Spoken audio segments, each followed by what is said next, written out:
Bonjour à tous, chers familles d'âme, j'espère que vous allez bien. Alors j'ai été épatée suite à cette vidéo sur le tout premier miracle que j'ai vécu, de vouloir savoir les deux autres. Alors il y a le miracle de la naissance que je vais vous raconter aujourd'hui, le jour de Noël, ça me paraît juste logique. Et au moment de Pâques, je parlerai du miracle de la résurrection, et oui, parce qu'une femme a littéralement ressuscité. Donc là, nous allons parler du miracle de la naissance. Je n'ai pas demandé son autorisation à ma cousine, mais ça implique ma cousine, euh, que je n'avais pas vue depuis... quand je l'ai rencontrée, elle avait 37 ans, et je ne l'avais pas vue depuis ses 12 ans, c'est pour vous dire. Hein. Donc voilà l'histoire. C'était en 2015, au moment de l'enterrement de ma grand-mère, que j'adore, mamie Arlette, qui est comme ma mère de cœur. Et je me reconnecte, on va dire, avec ma cousine. Et ma cousine me raconte que ça fait 3 ans qu'elle est en PMA, procréation médicalement assistée. Et que c'est une catastrophe. Elle va d'échec en échec. Et qu'il ne lui reste plus qu'une chance avant que la sécurité sociale lui coupe les vivres. Là, sur le moment, c'était l'enterrement de ma grand-mère. Je lui dis « Ah, mais je sais pas si tu savais, mais je suis guérisseuse, c'est mon métier, et j'aide les femmes à tomber enceintes. Et donc, rendez-vous est pris pour qu'elle vienne me voir. » Là, quand elle vient me voir, voilà ce qu'elle me dit, pour vous dire à quel point on part de loin.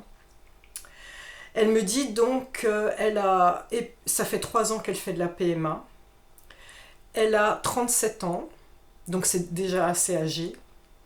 Elle n'a plus qu'un ovaire sur 2. Suite à une MST, en fait, elle n'a plus qu'un ovaire sur 2 et cet ovaire-là fonctionne très mal. Ses ovules ne sont pas de bonne qualité.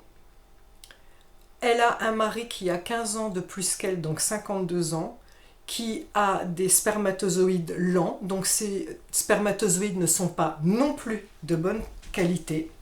Et donc, même avec les FIV, fécondation in vitro, on lui annonce que 2% de chance de succès. Et là, je me souviendrai toujours avoir dit 2%, je prends.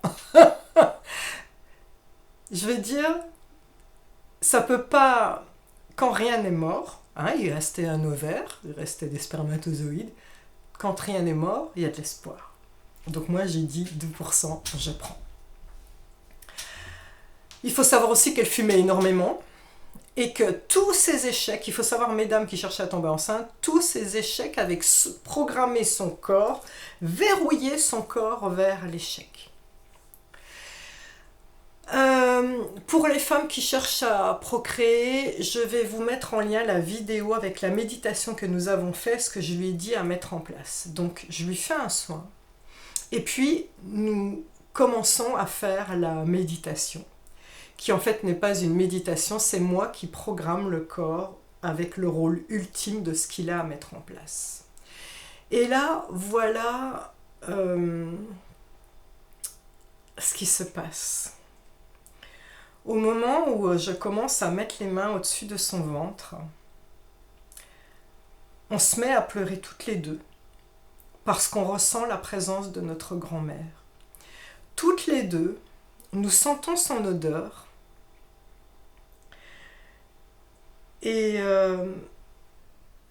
on sentait comme si elle nous faisait un câlin, et donc on pleurait parce qu'on lui disait « Oh, tu es là, on la sentait ici. » Donc, on était envahis de gratitude et de tristesse aussi, parce qu'elle nous manquait. Et donc là, je lui dis « Oh, comme c'est beau.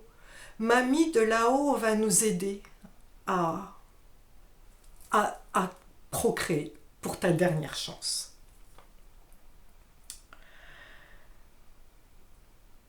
Et là, voilà ce qu'elle me dit. Ce qui est prévu la semaine d'après, c'est que comme tous les bébés qu'on a cherché à lui implanter, les ovocytes qu'on a cherché à lui implanter meurent,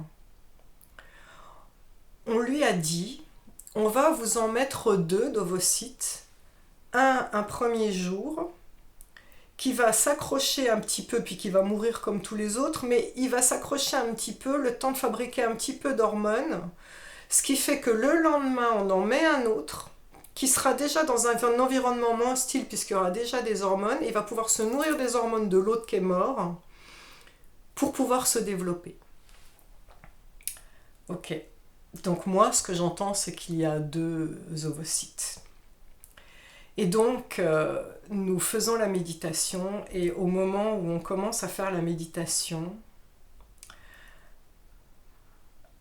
Mamie va chercher une énergie. C'est-à-dire que d'un seul coup, ma cousine et moi, on ne comprend plus ce qui se passe. On devient vibrante, et on sent comme... on est traversé d'un espèce d'éclair. C'est-à-dire, on devient comme hyper consciente, hyper fourmillante d'énergie. Et on se dit, qu'est-ce qui se passe? Et là, je lui dis, ok, tu vas choisir dans ton ventre le premier ovocyte, où est-ce qu'il se met. Elle me dit, il y en a un en haut à droite, et elle choisit le deuxième en bas à gauche. Et ce qu'il faut savoir, c'est que donc là, on fait cette méditation qui est extraordinaire. Et on se dit au revoir, mais on était toutes vibrantes en se disant au revoir. Elle fait son protocole. Premier jour, on lui met le premier ovocyte qui doit mourir. Deuxième jour, on lui met le deuxième. Elle m'appelle, prise de sang 2 jours après, et là, elle m'appelle en panique en me disant je ne comprends pas, Sandrine, les taux, je suis enceinte. Mais bon, attention, hein, parce qu'avec toutes les fausses couches qu'elle avait faites, on ne criait pas victoire du tout. Hein. Je suis enceinte et tous les taux ont doublé. Alors on se disait, mince, qu'est-ce que j'ai fait? C'est pas normal. Et en fait, c'est pas que c'était pas normal, elle va faire une échographie. L'ovocyte qui devait mourir n'est pas mort. Il est resté. Et elle a eu 2 jumelles. Et l'histoire qui est folle, c'est que toutes les semaines, on faisait ce qu'on appelait une échographie énergétique. C'est-à-dire qu'elle restait chez elle et je me connectais à elle à distance en disant « Comment ça va les 2 bébés ?» À l'époque, je ne savais pas que c'était 2 filles. C'était hallucinant parce qu'ils s'étaient accrochés en haut à droite, en bas à gauche, comme elle avait dit. Et elles avaient des personnalités. C'est-à-dire que tout de suite, quand j'approchais les mains, j'étais attirée par celui d'en haut à droite,